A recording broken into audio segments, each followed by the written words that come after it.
C'est tout de suite le regard libre d'Elisabeth Lévy. 5h-10h, le Grand Matin Sud Radio. Bonjour Elisabeth. Bonjour. Alors qu'une nouvelle manifestation est annoncée donc aujourd'hui, on l'a entendu, on vient d'en parler encore, vous voulez évoquer la haine anti-flic. Oui, Patrick, les policiers ont peur. Il y a quelques jours, une dizaine de CRS ont reçu à leur domicile une lettre de menace signée ACAB, pour All Cops Are Bastards, ce qui veut dire tous les policiers sont des salauds. Et la lettre disait, à partir de maintenant, ce sera œil pour œil. Pensez à vos familles que vous laissez seules les week-ends. Pour chaque citoyen blessé, ce sera un membre de famille des forces de l'ordre qui subira les mêmes préjudices. Alors, j'ajoute qu'un policier qui vivait en Seine-et-Marne a trouvé sa porte taguée avec l'inscription « Flic suicidé à moitié pardonné ». Il faut encore rappeler le couple assassiné à Magnanville et le véhicule incendié avec 4 agents à l'intérieur à Viry-Châtillon, dont les auteurs viennent d'être condamnés à des peines de 8 à 10 ans. Oui, alors c'est très grave, mais est-ce que c'est pas non plus quand même le fait d'ultra-minorités agissantes? Eh bien, de moins en moins, parce qu'on assiste à une forme de banalisation. Le coordinateur du renseignement parlait il y a peu d'une forme d'ensauvagement général de notre société. Et les policiers et les gendarmes sont en première ligne face à cette violence.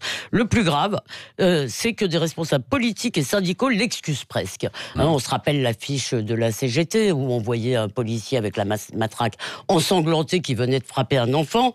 Il y a quelques jours, c'était une magistrate du syndicat de la magistrature qui disait qu'elle avait peur de la police, qu'elle avait peur d'aller manifester, et Mélenchon, qui traite le préfet de police de psychopathe, en septembre, parlait des policiers comme des barbares. Et contre les barbares, eh bien, tout est permis. Oui, alors cependant, il y a eu une recrudescence aussi des violences policières. Alors, je trouve que ce terme est problématique parce qu'il suppose une équivalence qui n'existe pas. La police, les forces de l'ordre, la police et les gendarmes, on les oublie trop souvent, qui détiennent le monopole de la force légitime. Donc, quand un manifestant agresse un policier ou d'ailleurs qui que ce soit d'autre, il n'est jamais légitime. Quand un policier moleste un manifestant, il l'est souvent. Et il est soumis en plus à un double contrôle qui est celui de la justice et de l'IGPN.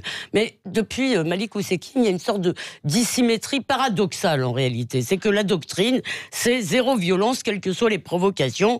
Et on a même renoncé à protéger les biens, comme venait de le dire votre interlocuteur. C'est-à-dire qu'on dit aux commerçants, débrouillez-vous, barricadez-vous. Oui, bon, zéro violence, vous allez un peu fort, vous plaisantez quand même, non? Oui, alors vous avez raison, si on regarde le bilan qui est beaucoup trop lourd, puisqu'en un an, selon le ministère de l'Intérieur, il y a eu 2500 citoyens blessés, dont une vingtaine qui ont perdu un œil, ce qui est, faut avoir une pensée pour eux, et 1500 blessés aussi côté police-gendarmerie. Alors pourquoi? Pas parce que les flics veulent casser du manifestant, mais parce que notre doctrine et aussi nos équipements, finalement, ils ont été conçus pour pour des défilés classiques, nation-république, avec des services d'ordre, des syndicats, et tout ça, évidemment, n'est plus le cas. Alors, on peut dire, par exemple, que le LBD est certainement problématique, parce qu'on l'a donné aussi à des gens qui n'étaient pas entraînés. Il a fallu quand même être sur le terrain 50 semaines d'affilée. Et alors, il est possible, après le fiasco du 1er décembre, il y a eu des bagarres entre Laurent Nunez et le préfet de police, et je crois que Laurent Nunez, notamment, a contribué à imposer un changement de stratégie en disant aux policiers, maintenant, il faut aller au contact. Alors, ça a pu, bien sûr, entraîner des abus, et le monde nous dit, c'est pas grave, il nous dit pas c'est pas grave, il nous dit, chacun peut juger puisque tout est filmé. Et là, je voudrais tout de même dire qu'il faut faire attention.